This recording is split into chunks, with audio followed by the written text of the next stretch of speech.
Hey y'all, Patrick here, and this is the Joyo Bantamp Badass 50 watt bass amp head. First of all, look how small it is. This is pretty rad to say the least. And it's a pretty awesome amp that has some really cool features, but is it useful for every situation?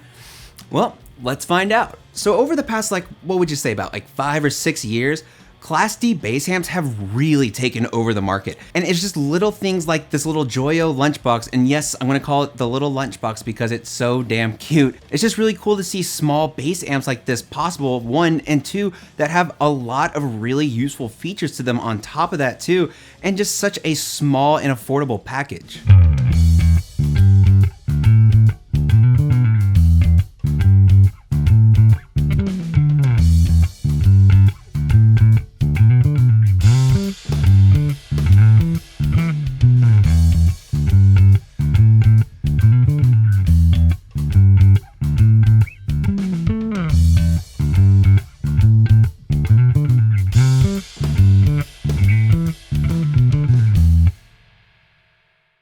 So before we really dig into this bass amp, and for the sake of transparency, I do want to say that this video is sponsored by Joyo, but that has no weight on my opinions, the sounds, or anything like that at all. So yeah, let's just get right into it. I think it's safe to say one of the first things that you're gonna notice about this amp is its tiny size, and honestly, how portable and compact it is too. It's super cool, again, to see something so small be on the market like this. For your controls on the front, you have 3 two-way toggle switches as well as 6 knobs. Starting at the top, you have your graphic EQ of bass, mids, and treble. Then on the bottom, you have your compression rate, your gain, and volume. Then for your 3 toggle switches, you have one going between normal and compression. Of course, compression is when you can add in that onboard compression, which sounds really good to me. And then after that, you have your toggle switch to turn your Bluetooth on and off, and finally the actual power on and off too. Now, I really enjoy the simplicity of this amp.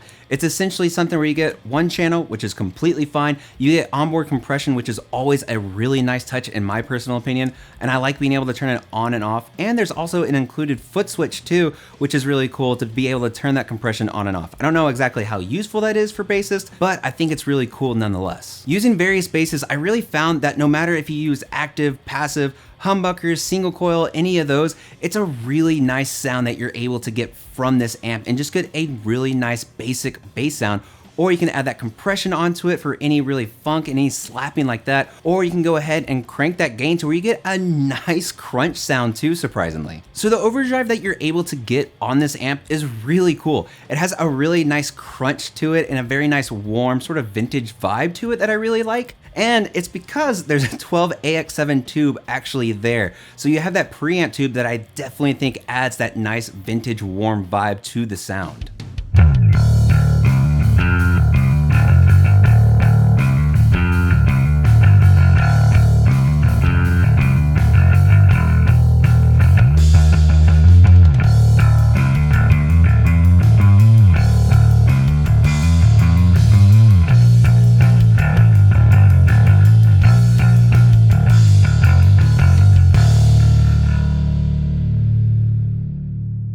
On the back, going from left to right, you see first of all that you have your antenna for Bluetooth, which is really cool. And it's super easy to set up the Bluetooth with this amp too. It took about, I don't know, 5 seconds for me, maybe. And then right then and there, I was able to practice along to whatever songs I wanted to. Continuing from there, you see that you have your power input, then your speaker input, which is a minimum of 4 ohms. And it gets a little weird from here, but we'll just circle right back to that later. You have that foot switch input to be able to turn your compression on and off. Then from there, you have your headphone in, and then your full effects loop. So there's a lot of really cool things to like about this amp. It's under $200, has some really cool features to it too, has a really nice sound to it, and it's great for practicing.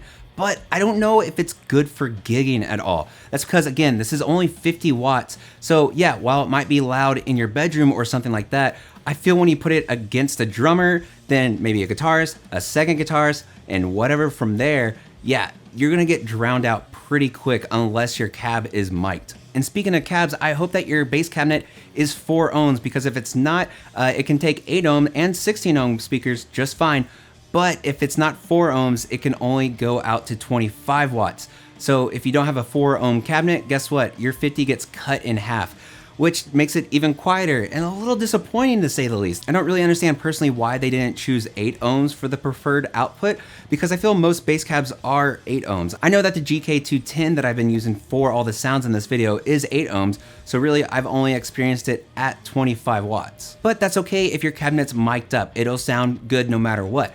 But another thing that's really weird is there's an effects loop, awesome, but there's no DI out, which is just strange for a bass amp. I feel with most gigs I've ever played, yeah, they'll mic my amp, but they'll also do a DI out. Hell, I've had some where they do DI out only and don't even bother miking my cab because they just feel, hey, the cab's there for you to listen to and whatnot, and then you have your monitors, you're good to go, but the DI goes out to the house and out to the crowd. So it's really strange that they made a bass amp that didn't have a DI out. And last but not least, and this is just probably my opinion, I'm a little concerned with the power adapter that it comes with. As much as I can recall, I don't think I've ever seen a bass amp that basically has a power brick with it, which is fine in itself, but it's weird not just having a plug and that just goes straight to the wall. It just seems really weird and also kind of loose to just use this power adapter. Now, I'm not saying that it's something that's guaranteed going to happen. It's not like it's going to get ripped out if you look at it wrong or anything like that, but it just doesn't feel as strong as just a regular power adapter would, in my opinion.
But overall, with the Joyo Bantamp Badass 50 watt bass amp, which is just a name all in itself that's crazy, it's a really cool amp and can be used for quite a few different things, I feel.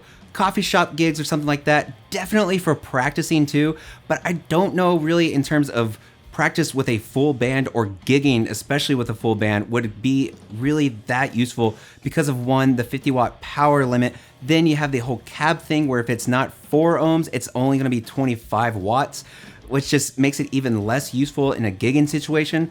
And there's no DI out either, but still the tones you can get with it is awesome. The extra features that you get, like the Bluetooth connectivity, the headphone out, the compression on board, which I love, is really awesome. But yeah, it's all under $200 though. So it's kind of one of those things where you're like, what features do I want? What features do I want? And then at the same time, you're like, well, really, what am I going to be using this for? And again, this is under $200 and it sounds damn good.